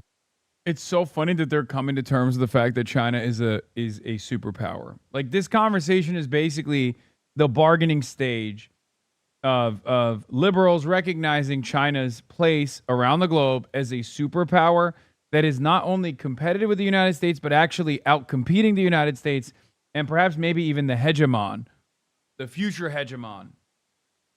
Like, because everything that they're talking about with respect to like Chinese, with respect to Chinese soft power, with respect to like, what you have to do because China has so much power now is like, yeah, this is what the United States did for the last 100 years, okay? Not 100, but almost 100 years. For the last century or so, almost a century, this is what the United States did. I mean, even down to like Afghanistan, Iraq, you think if another country were to behave that way, that the rest of the world wouldn't react? Look at Russia. Russia is doing America shit in Ukraine. Look at the reaction from the rest of the globe to Vladimir Putin. Look at the reaction from the rest of the world to Russia itself. If Russia didn't have China in its corner right now, and if it wasn't a major energy provider itself, it would be destroyed.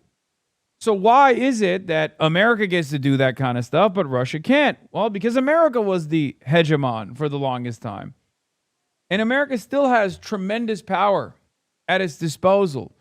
The SWIFT system, the petrodollar, these are things that are withering away, partially due to this administration's acceleration, this administration's incompetence. But the reality of the matter is, yes, China is a major power, and therefore we have to treat it as a major power. We can't just say, no, we get to do whatever we want, and you can't do anything about it. I would go so far as to say that we are very fortunate that they are not doing to us what we've done to the rest of the world. 100%. Okay?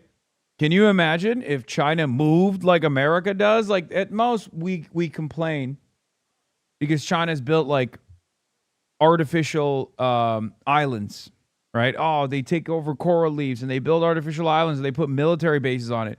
Okay, that's in their backyard. We do that in their backyard.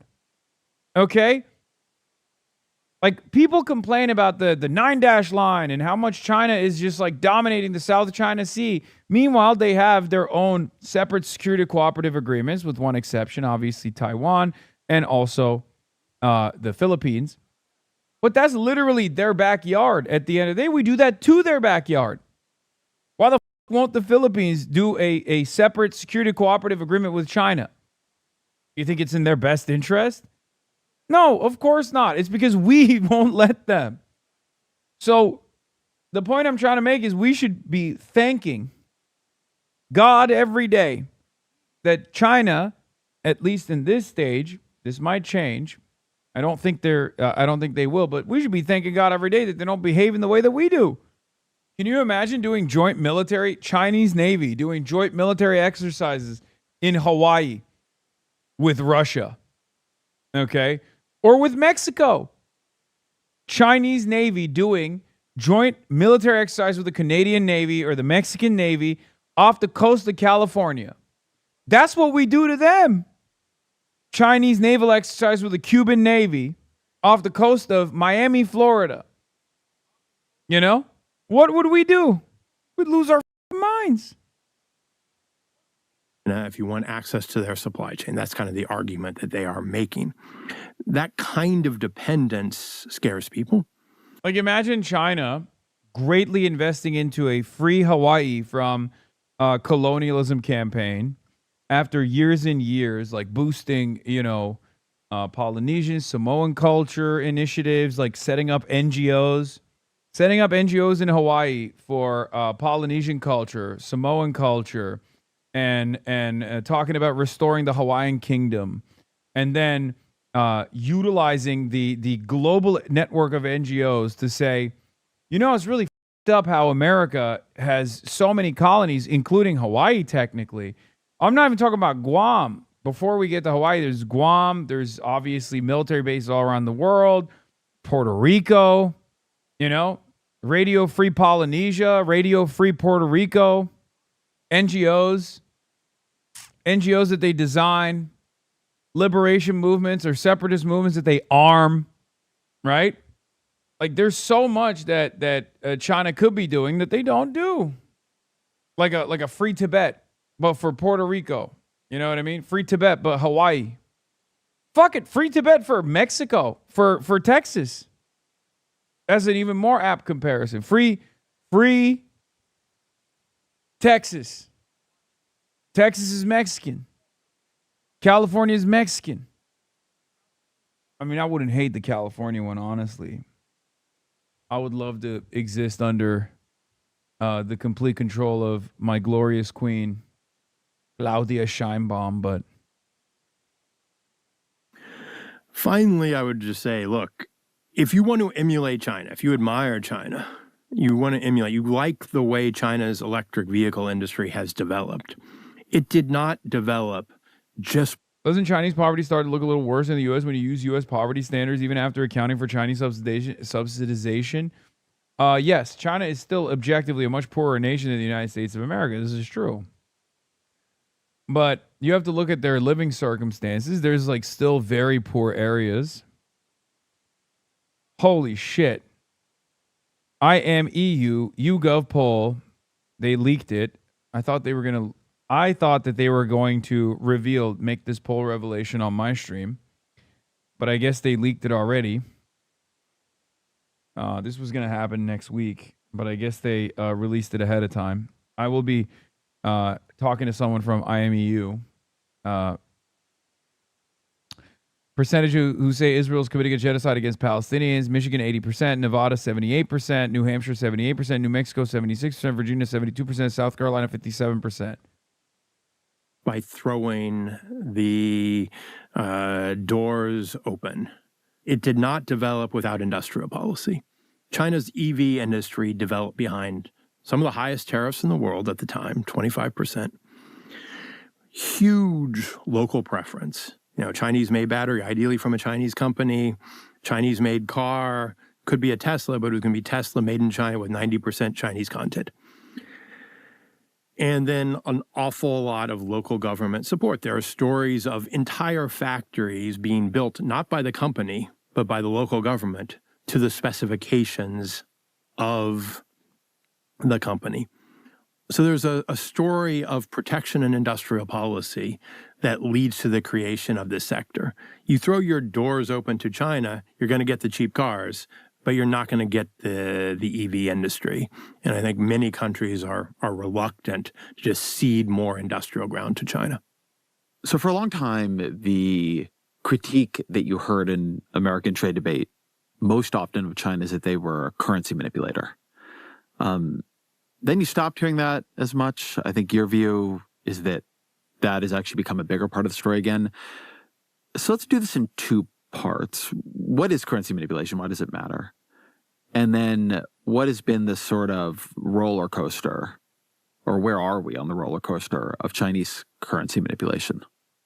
Sometimes currency manipulation is just like a currency whose value we don't like, which is, I think, how the president sometimes used to use it. He hasn't been talking as much about it. But the more accurate way of defining it would be a country that has an undervalued currency. You can quantify that. And so you look for... Genuine question, as a fellow train lover, how do you deal with the contradiction when China wants to export cheap cars everywhere but will lead to more car-centric infrastructure because it's so cheap? What are you talking about? China literally has high-speed rail. China, in many respects, is very similar to America, except much better in terms of its public transport alternatives. Yeah, they got trains too, buddy. They could export cheap train cars as well. Or, fuck it, we could make them here. I know we forgot about this, you know? It's like, oh, we can't go back to the moon. The scientists forgot how to get there, you know? We lost the ancient recipes. But, like, we kind of didn't lose the ancient recipes. We could just make this shit here, you know? I wish. Or a surplus that's bigger than you would expect given the underlying characteristics of the economy. Factor one. And factor two is government or quasi-government intervention in the foreign currency market. So it's not just the outcome of differences in monetary policy. There's a government with its finger on the FX market, buying currency to hold the currency down. China met both of those definitions unambiguously from 2003 to 2012. There was a political decision not to call them a manipulator. Now, during the latter part of their period, they're letting their currency appreciate. So they're kind of correcting the undervaluation, which is part of the reason why they weren't named. China is now back through its state banks buying a lot of foreign currency in the market, $50 billion a month, $600 billion a year. So there's a much clearer case that China is manipulating now than there was in the past.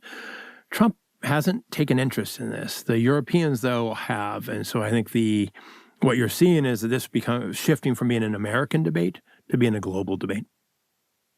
When we were preparing for this conversation, something I found myself thinking about a lot was the question of whether or not it matters if the competition is fair. Mm-hmm. I'd say for a long time, the narrative that at least we were comfortable with in this was a very procedural narrative about China betraying the principles of free trade. They are a currency manipulator who is keeping their currency artificially cheap in order to make their exports cheaper. Or, you know, they're doing all these industrial subsidies, and are you really supposed to do those under the World Trade Organization? And it's a very sort of liberals who believe in the system way of thinking about the problem, that the problem is China's cheating.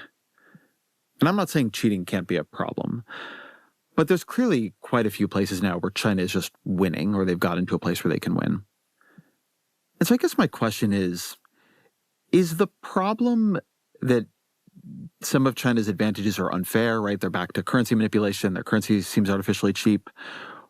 Or is just the problem that from a national interest perspective, from an interdependence and weaponization perspective, that, you know, Germany, Europe, the United States, it would be a mistake to just allow their industries to get wiped out? That the question here is not an abstract commitment to free trade. It is what creates a kind of healthy national ecosystem. Look, I increasingly lean towards we just want these kinds of industries. We don't want full-on dependence. We don't have to rely on arguments about procedural violation of rules, which feel a bit dated in a world where we ourselves are clearly not following the most basic of the rules. And, you know, the rules have a lot of complexity. You're allowed to subsidize under the rules. You're not supposed to subsidize if it's to substitute for imports. Well, if you subsidize a sector and everything in that sector previously was imported, are you import substituting or are you just subsidizing that sector? Is a government-guided fund that puts money into private equity funds and venture funds to invest in chip manufacturing, is that a subsidy? Yes and no. It may not be a subsidy under the rules. So the rules themselves are contested and not uniformly followed. And to some degree, in certain sectors, I think we care much more about outcomes than about the rules. That's obvious in sectors of national security importance. So a lot of the rare earths, famous sector, have very, very direct and important military applications. We should probably not, even if China played completely fairly, want to be 100% dependent on China for the supplies of those key materials. And then you kind of have to work further from that. Where does the line come about what do you care about? Where do you just care about the outcome? And where are you going to rely more on arguments around procedural fairness? And then I think on the flip side, China itself clearly cared about the outcome, not the procedural fairness. What would you say the Trump administration, across its 2 terms, and I realize they've been different in important ways, has gotten right about China? I mean, if Trump has been disruptive on how America has thought about anything, it has been China. And what do you think they've gotten wrong in their either China orientation or their China policy? There is something a little strange about Trump's first term, because the first term, 2017, 2018, it's like the U.S. political system reacted to the China shock 5 to 10 years after the first China shock happened. So the timing was maybe strange, but a lot of the policy direction, I would agree, was more or less right. I think it was right to broadly say that the WTO rules, which were thought to be constraining China, have become a constraint on ourselves. China was really good at finding ways of achieving outcomes by living on the edge of the rules. I think the targeted first wave of tariffs were actually sort of in sectors where it was reasonable, generally speaking, to have tariffs. And you're talking here in the first term? First term, yeah. So like in the first term, the tariffs were basically on China. In the second term, the tariffs were basically on everyone. And I am much more comfortable with putting tariffs on China, particularly now because, China's economy. Trade protectionism only works if you have trade to protect. I am not a free marketeer. I never have been, and I never will be. Okay? But if you were to actually do trade protectionism, you have to ensure that you have some kind of trade to protect. This is why, as much as I would love low-cost and beautifully designed Chinese electric vehicles, I understand why America engages in broad tariffs against such things to stop them from entering the American market so that we have some semblance of an automobile industry. The problem is free market is bullshit. It's not real, right? Obviously, America's never abided by that standard. There's no such thing as fairness in capitalism. It doesn't work that way. But what's frustrating about this is we don't even have any industry, man. We don't have any industry. We cannot, because it's at this stage, without a command economy, without central planning, we will never be able to keep up with China. It will forever remain the global manufacturing hub of the planet, and it will only grow in its power, and it will do whatever the fuck it wants to as we slowly but surely continue experiencing more Gary Indiana-style situations all around the country. And now China's already moved into the realm of entertainment as well. They're going to start dominating us there too. There's just no way to solve this problem without solving capitalism, without fixing capitalism. As long as capitalism remains, as long as capital is the domineering force, we will never be able to compete against China. We will never be able to do anything. It's that simple. Second thought video on China too. Okay. China is beating the US by every metric. And when we say that, you know what's crazy, by the way? You know what's really frustrating about all this? They never stop yelling at us for being right, but too early. People never stop yelling about the fact that we were just right all along about China. Now they're coming to that conclusion, but they won't stop. They won't stop punishing us from being right. They won't stop punishing us for being right, but too early. Like, oh, dude, how dare you? When I was saying China was on the verge of collapse and you were telling me no, and I yelled at you and said you're a CCP dick rider, you love Mao Zedong. Well, guess what? You were right about that. I'm arriving at that conclusion now, but you anyway. It's like, dude, well, if you recognize that now, if you recognize my conclusions now, then you have to, yeah, dog, I know you like collars. Yeah, this shirt is crazy. It's a Yoji Yamamoto shirt. Got collars upon collars. But my point is, then listen to my warning now. Not that you ever will. No one ever will. Everyone's like, oh, you're a dummy. You're a stupid socialist. You. But economy has shifted dramatically and become much more export-oriented, much more of a competitive threat now than it was then. I've never understood what to do with these collars, by the way. Because, like, you got the normal collar here. Yeah, the Japanese have gone crazy. They put collars on collars. You got the normal collar here. And then you got you have two additional collars here. And they got buttons on them as well. And I have no idea what the you're supposed to do with it. You can double pop it if you want.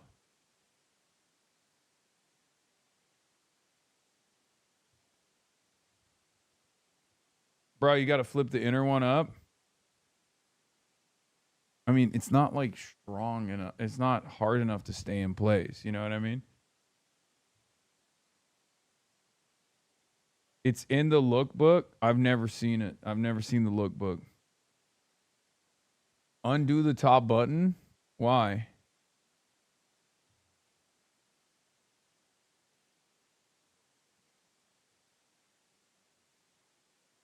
You only double pop if you went to... You stack them. They're designed to be stacked. Anyway, let's continue with this. So I think Trump 1 got that bit right.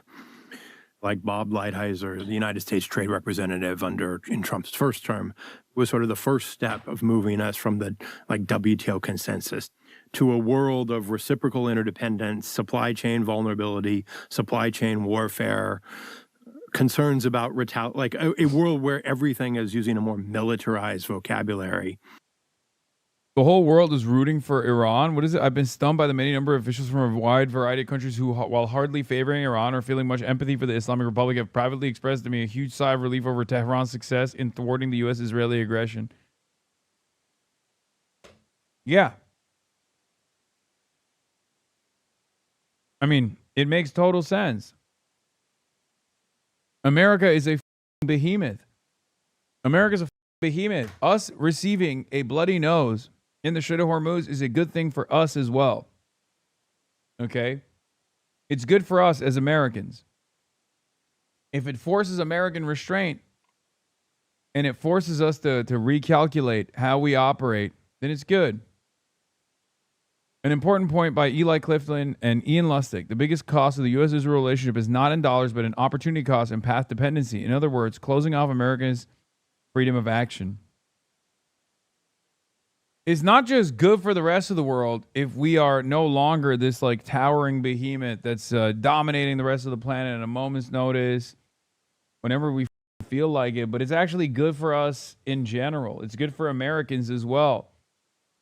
Because the current modus operandi for the United States is not beneficial for the rest of the world. It's certainly not beneficial for them, but it's not beneficial for those who are living in the United States either. You know? We don't get to see any of the benefits anyway. Bullshit. Even around economic exchange.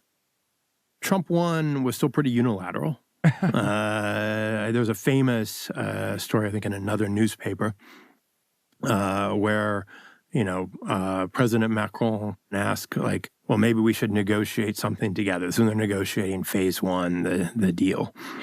And President Trump was like, no. We've done the tariffs. All the benefits should go to us. This has to flow to us. And so there was an element in the first term of unilateralism, which obviously becomes unilateralism on steroids over time. So maybe before then we get to Trump 2, it's worth talking about Biden. Yeah. Because, there's a lot of Democratic criticism of the way Trump talks about China, to some degree of Trump's tariffs on China. But the Biden team comes in.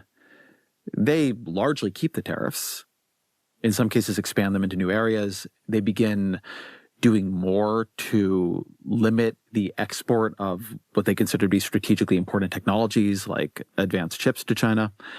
They put on higher tariffs on EVs, and they do a lot of industrial policy that actually looks sort of like the way you're describing Chinese industrial policy. So the Inflation Reduction Act is trying to build a domestic... See, this is bullshit. No disrespect to Ezra, but this does not hold a candle to Chinese industrial policy. That is crazy. Okay? No, it shows the limitations of capitalism. This is 100% a clear-cut, demonstrable limitation of liberal capitalism. Those move mountains, dude. Sometimes literally, like sometimes figuratively, but sometimes literally, many times literally. They move cities, they move mountains. They have 5-year plans. They have growth targets in specific sectors, and they deploy the flows of capital in that direction. Okay? It is ridiculous. The idea that the CHIPS Act or the IRA or Build Back Better it can hold a candle to that kind of mass scale industrial planning is ridiculous. And therein lies the problem. That's why I always say, like, if in order to beat China, if we want to compete against China and beat China, whatever that means, we have to be China. Supply chain for things like solar panels and wind turbines. And now they're more okay with it being, in friendly countries too. But there's a lot of Buy American standards on all of this. And they begin talking a lot in terms of strategic technological competition. AI is a big thing for them in the AI competition with China. How do you think about the way the Biden administration approached this and both kind of tweaked but didn't upend like the Trump 1 approach? It probably, in my view at least, didn't go far enough. It wasn't just clean energy, although that was certainly a big focus. It also included semiconductors. Mm-hmm. And in semiconductors, at the time, the concern was dependence on Taiwan, which was vulnerable to pressure from China, certainly vulnerable, would put the U.S. in a difficult position if China were ever to put an embargo or attack Taiwan. And at a certain point, the U.S. just made a decision that we did not want China to have access to the world's best, certainly not the ability to make the world's best chips. Too many risk associated with that. I think that was the right decision, but it unambiguously was viewed by China as a directly hostile act. And I think if someone had done that to us, we would have viewed it as a directly hostile act. So it put us into a unambiguous world of rivalry and competition, and in a position where there is no way. I think another part of the problem is like China is too resilient, and no matter what we do, they just keep winning. A lot of people will say, "Oh, do nothing, win," when they talk about Xi Jinping. It's like those are they're never doing nothing. They're always doing something. Like even with the chips, America went to the Netherlands and told them that the Netherlands which had the technology for the latest lithography machines that are necessary for chips production. Okay. We told the Netherlands you can't sell these to China. Okay. Well, then they went back to the drawing board and were able to make it themselves. They did. And while we thought we were stopping their productive capabilities, their production capabilities by at least a decade, they were able to move the timeline to a year. Yes, the EUV lithograph, is that how you say it? Like lithography? Is that? I don't know how you say it. It's just the machine, the extreme ultraviolet lithography, the machines that make the chips. Not the latest chips though, no. Dude, it doesn't matter. The fact that they are still like, they were able to buy the lower tier lithography machines and now they're capable of mass producing it, means that the timeline has moved up dramatically. Lithography? Lithography? I don't know how you say it. Chip machine, man. I'm not smart enough, okay? I'm not a goddamn nerd. Yeah, then they write articles about how China built its Manhattan project to rival the West in AI chips. Shenzhen team completed a working prototype of an EUV machine in early 2025. The lithography machine, built by former ASML engineers, fills a factory floor, sources say. China's EUV machine is still undergoing testing and has not yet produced working chips. Government is targeting 2028 for working chips, but sources say 2030 is more likely. EUV is still far away. We need to stay humble. I mean, even this was unforeseeable. Okay? This was unexpected and unforeseeable. Can they produce consumer grade RAM, please? Yes, they will. And then the American government will make it illegal for you to purchase it. They'll come to your house and break down your door with masked ICE agents and arrest you for purchasing Chinese goods. They already are making RAM. And yes, it is much more affordable. If there's one thing that China always does, it is exceed their benchmarks, their targets. They end up accomplishing those tasks far before people predict them, and we consistently underestimate their capabilities. China is not going to try to engineer us out of their chip supply chains. That's become a national priority. And so we are trying to reduce all our vulnerabilities to Chinese economic coercion at the same time. But it didn't really go far enough in critical minerals, rare earths. I mean, there was plenty of talk about it, but there wasn't enough action, not enough on active pharmaceutical ingredients, where either the medicine or the key chemical precursors are almost 100% sourced from China. So I think, it was a step in a necessary direction. It was controversial because of industrial strategy, industrial policy. Yeah, we're number one in copium production. China will never catch up on that. That's true. Yeah, make no mistake. If there is a global force in copium production, in copious amounts of copium production, it is us. Okay? We're number one in copium. Long time, the thought was that was something other countries did. It wasn't something that America did. And it wasn't something we're necessarily very good at. And in some cases... And it's crazy because they didn't mass produce copium elsewhere and then feed it to the American population in the same way that opium destroyed the Chinese population. Which, by the way, love him or hate him, shouts out to Mao Zedong. They really nipped that shit in the bud. That was huge. One of the most successful rehabilitative recovery programs of all time. Like, historic improvements in that field. That was under Mao. Meanwhile, yeah, we're doing mass copium distribution, mass facilitation of copium. There's a real copium epidemic in America. rare earths and the magnets like active ingredients. Homegrown. It means finding ways to incentivize production in sectors where you know you can't compete with China on cost. So that then brings us to Trump 2. Mm-hmm. And so how would you rate what they have done and where it has hit the right balance and where it's been off?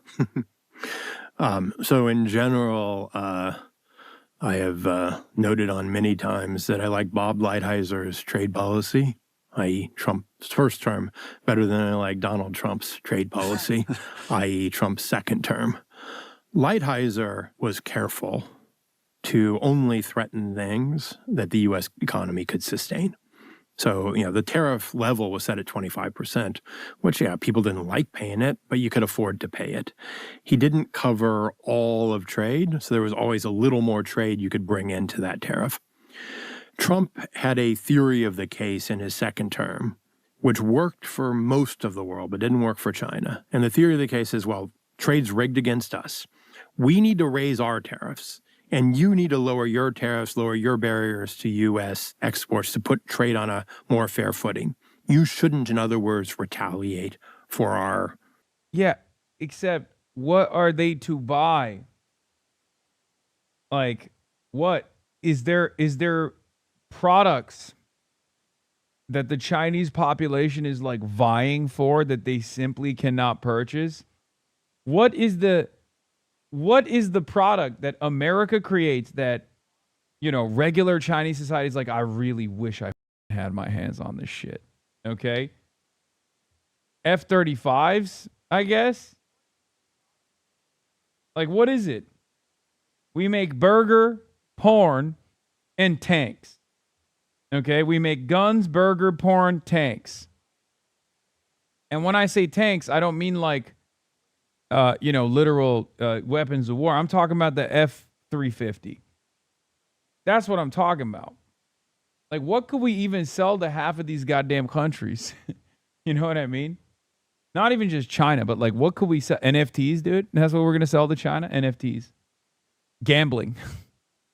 Our major growth sector of gambling and pornography. Why won't China purchase our gambling apps? Guns, small arms trafficking. Why won't China purchase Smith & Wesson weapons so they can give it to their citizens so people can shoot one another like we do? Why won't Cambodia purchase F-150s, a fleet? Why won't the UK purchase salmonella chicken? Why is nobody purchasing our goods? We want to sell them. Yeah. Fun fact, the U.S. sells weapons to one or more sides in about 2/3 of the world's active conflicts. Yeah, National Cattlemen Beef Association is mad. Trump is saying that they're going to import cattle now to allow the American cattle industry to grow its supply again, to improve the number of cattle that we have. National Cattlemen's Beef Association says no calf producer in America is asking for increased imports. Undercutting American farmers and ranchers with inferior product from foreign competitors is nothing to create market confidence or encourage rebuilding the herd. We're also killing live horses. Yeah, I've heard. Wild horses, yeah. We're eradicating the wild horses. Hasan, do not show to Navy Hasanabi heads. What is this? Ethos. On the Shandong, the morale of the crew is heavily influenced by the quality of food and drinks provided. Stop. Well, they're not your average cooks. These folks are highly skilled chefs, probably the kind you'd find in fancy restaurants. Stop. They've got the expertise to whip up delicious meals without any Gordon Ramsay-style drama. But it's not just about taste. The menu is carefully planned to ensure the crew gets the right mix of nutrition and calories. They focus on fiber and protein over fat, keeping everyone in top shape. And get this, they offer 7 meals a day. Yep, you heard that right. What? This variety accommodates the crew's different schedules and dietary needs, making sure everyone gets what they need. Bro, sources on the ground told me that there were some people on USS Lincoln that watched this video, and that's the reason why they tried to kill themselves. Yeah.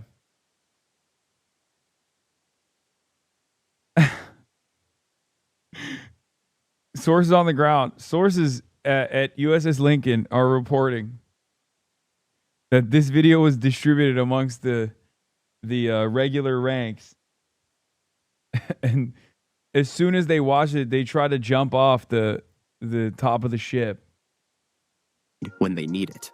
And here's the clever part.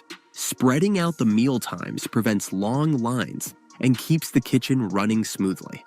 After all, you don't want half the ship waiting in line for food at the same time. It's all about efficiency here.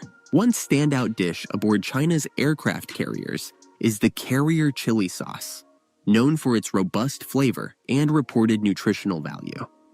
It's a crew favorite, although some find it best enjoyed with rice due to its intense heat. Made from basic ingredients like beef mince, chili pepper. This is why you're so low on the fact meter on the media bias chart. Why? Because I'm making a joke. Is it legal for Americans to join their army? Oh. Black beans, garlic, and chicken essence. It's especially popular among crew members on night shifts, as it helps stave off fatigue. On board, there's a convenient supermarket offering a variety of everyday. Did I just see Starbucks? Wait, stop. On board, bro, they're eating Doritos on their aircraft carriers. They're still selling Doritos. There's and a convenient Starbucks supermarket coffee. What offering the a fuck? variety of everyday items, personal hygiene I products. guess that's one complete cultural victory. I guess we got that. We got our treat still. And food at reasonable prices. While the crew gets their meals for free, they can purchase additional snacks or other items here if they wish. The Shandong features a library stocked with plenty of non-fiction books, offering crew members the chance to explore topics of interest during their downtime. For instance, there's a book titled The History of the War of Resistance Against America and Reinforcement of the Korean Peninsula, focusing on the Korean War. In their Wolf leisure Warrior. time, sailors can also relax in recreational rooms, where they can indulge in activities like playing video games, watching TV, or connecting with loved ones on social media. While off-duty life is relatively independent, on-duty hours are characterized by social collaboration. On the So funny. Our U.S. Navy sailors don't know how to read, man. All right. Enough with this video. What the f*** are we doing, man? What are we doing? Tariffs. China retaliated. China said this is coercive. Plus, China knew they were going to be in the crosshairs. She did a good job of getting ready. He'd spent 4 years plotting this out. So China retaliates. We counter-retaliate. China retaliates some more. We retaliate again, and we push tariffs up to 145%. You might think that gives us more leverage. We've completely cut off trade. It turned out to be the opposite. Our economy couldn't sustain 145% tariffs on pretty much everything coming from China. So the administration was in a position where they needed to negotiate a rollback in the tariffs. There's a rare earths component as well. But where China was holding back rare earths, which would cripple our manufacturing. Yeah, so that was real. Mm-hmm. But I think even if China had not done that, even without the supply chain restrictions, the administration knew it needed to roll back the 145% tariffs. Yeah, okay. Well, what now, libtard? One U.S. Army unit is offering 4 bonus days off to play Grand Theft Auto for soldiers who re-enlist. That's right. How about that, dude? How about that? And they get free HRT. They get free TRT. Abysmal. American military supremacy is so dead. Yeah, they need to commit to 2 years minimum to get the Grand Theft Auto time off, dude. It's crazy. Morale problems. What morale problems? Yeah, if you want... yeah, you get 4 paid days off if you re-enlist so you can die for Israel. Sick.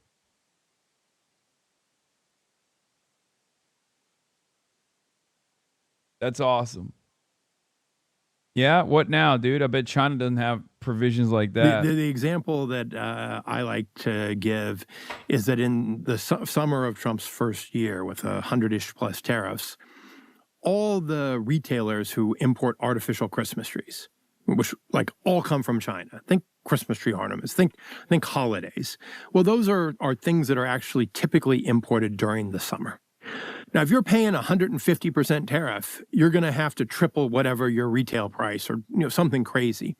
And the Christmas tree importers weren't sure, because they're building up inventory ahead of a future sale, that American consumers would be willing to pay that higher price. So they just stopped importing. And, when there's a hole, and there are other places where companies were having to pay that price for a part, and that would render their ability to export utterly uncompetitive.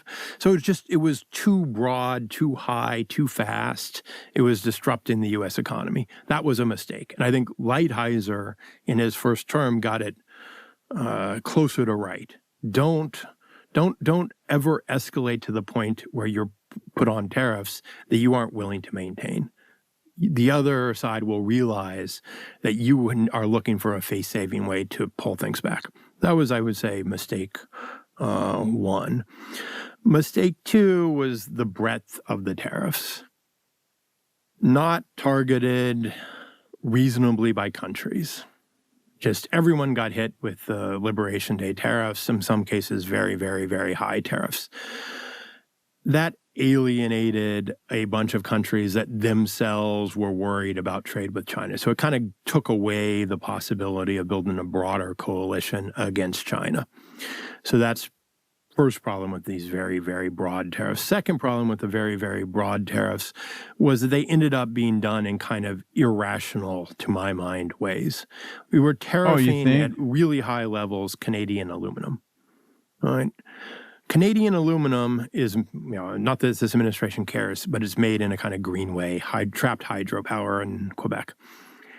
It has been part of our aluminum industry since World War II, when the bombers were built with Canadian aluminum.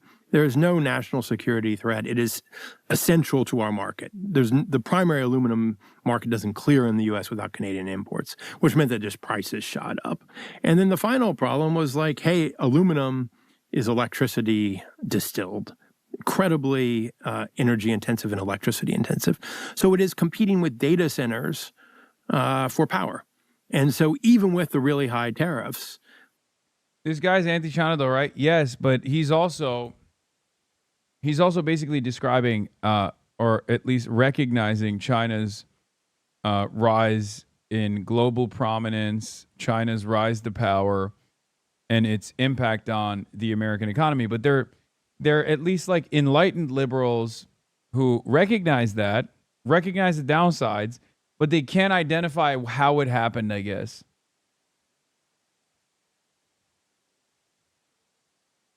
Because they're still giving credit to Trump's they're basically giving credit, or he's basically giving credit to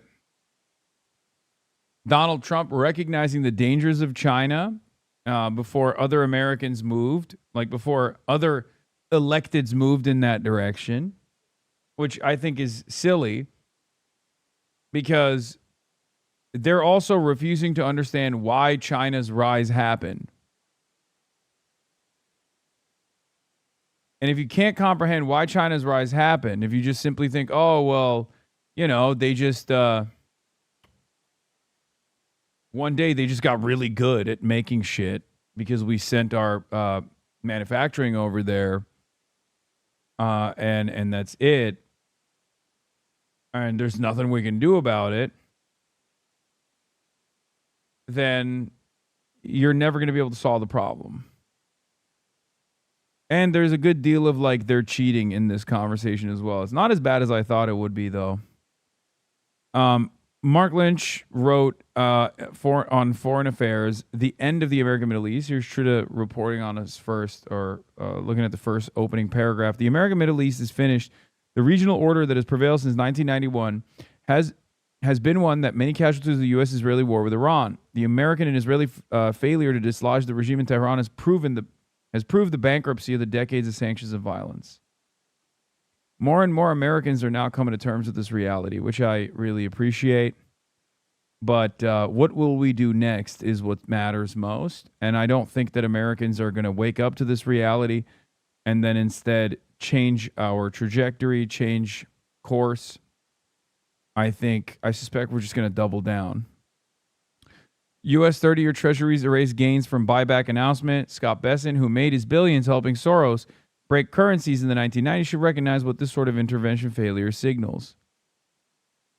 So now this is exactly the opposite message we've been getting from Warsh, who says the market price is a useful signal and that traders should be playing ball. Besson says buybacks could be bigger than the $4 billion we announced. And now he's saying U.S. yields don't reflect underlying fundamentals. It has been kind of funny watching so many of these liberals, though, who spent a good deal of time talking about China's imminent decline, imminent demise, turn around and be like, why is China such a behemoth? Anyway, let's look at this fixer Michael Cohen now. Arkansas was one of his most... Hasan Reaction is one of the best ones in the React channel.